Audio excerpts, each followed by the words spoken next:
ओम शांति। आज 18 सितंबर 1969 की अव्यक्त मुरली से सुनते हैं मुरली मंथन। मुरली का सार है त्रिनेत्री, त्रिकालदर्शी और त्रिलोकीनाथ बनने की युक्तियाँ।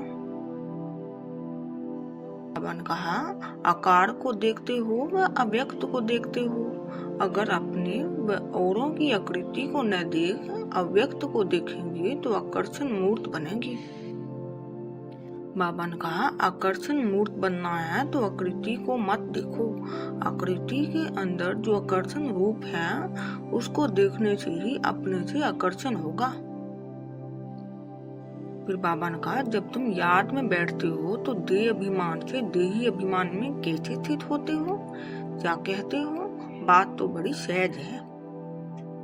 बाबा ने कहा, देह अभिमान में आने का कारण यही है, देह का आकर्षण रहता है। इस आकर्षण से दूर हटने की कोशिश करनी है। बाबा ने कहा, अगर आपको आकर्षण से किसी को दूर करना है तो क्या करेंगे? कोई भी चीज ना चाहते हुए भी उसको खींचती है और आपको उस चीज से दूर करना है तो क्या करेंगे? वह तो दूर ले जाएंगे या तो बीच में ऐसी चीज रखेंगे जो वो आकर्षण न कर सके। फिर बाबा ने कहा, इस प्रकार यह देह अभिमान या यह व्यक्त भाव जो है यह भी चुंबक में मुआफिक है। तो बीच में क्या रखेंगे? स्वयं को जानने की क्या आवश्यकता है, जिससे स्वयं को और सर्वशक्तिमान बाप को पूर्ण रीति जान सकते हो।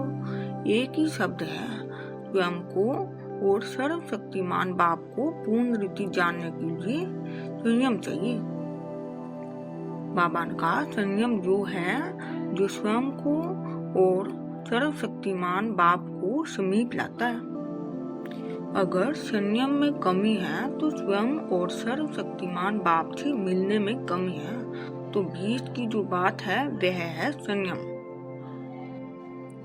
बाबा ने कहा, कोई ना कोई संयम जो छोड़ते हो तो यह याद भी छूटती है।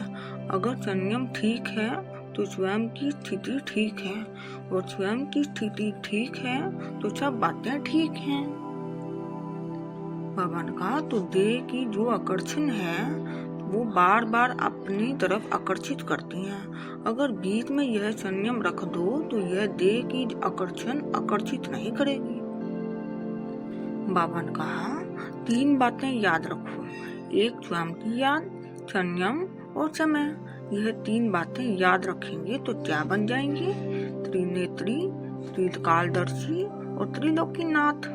संगम का जो एक आपका टाइटल है वो सब प्राप्त हो जाएगा। स्वयं को जानने से सर्वशक्तिमान बीच में आ ही जाता है। ये 3 बातों की तरफ ध्यान दो। बाबा ने कहा, किसी भी चित्र को देखते हो तो चित्र को न देखो, लेकिन चित्र के अंदर जो चेतन है उसको देखो। चित्र के जो चरित्र हैं उन चरित्रों को देखो।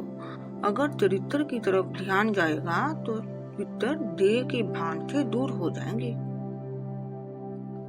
बाबा ने कहा, बाप भी चरित्रवान है, लेकिन बाप के साथ साथ बाप के जो मददगार हैं उनके भी हर चलन चरित्र हैं।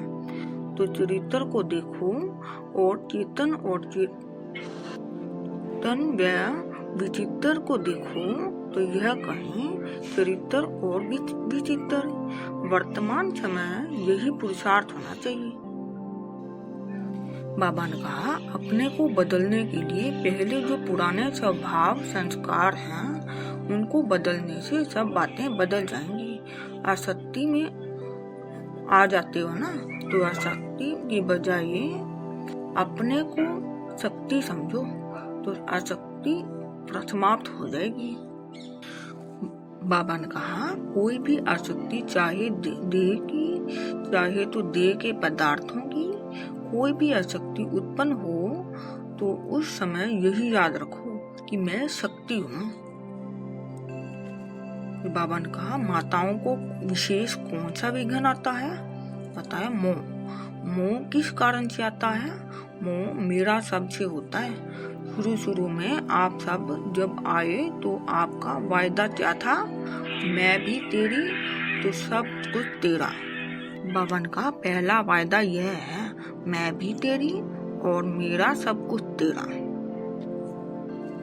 बाबा ने कहा, तेरे को मेरे में मिला देते हो तो इससे सिद्ध होता है कि वायदा भूल जाते हो। बाबा ने कहा, यह वायदा याद है जो आपने किया था कि जो कहोगे वो करेंगे, जो खिलाओगे वही खाएंगे, जो जहाँ बिठाएंगे वहीं बैठेंगे।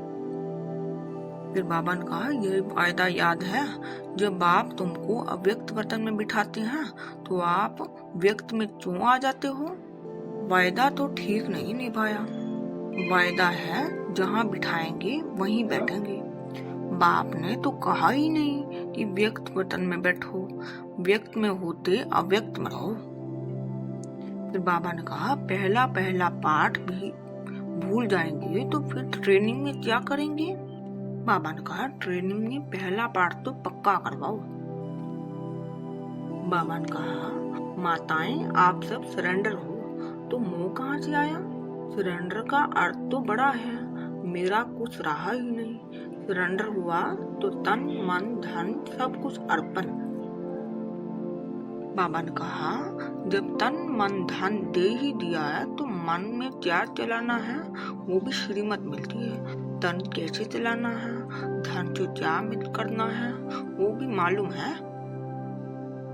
और लास्ट में बाबा ने कहा, अगर मोह जीत का ठप्पा लग जाएगा तो सीधी पोस्ट ठिकाने पर पहुंचेगी, इसलिए ही ठप्पा जरूर लगाना है। अच्छा, ओम शांति।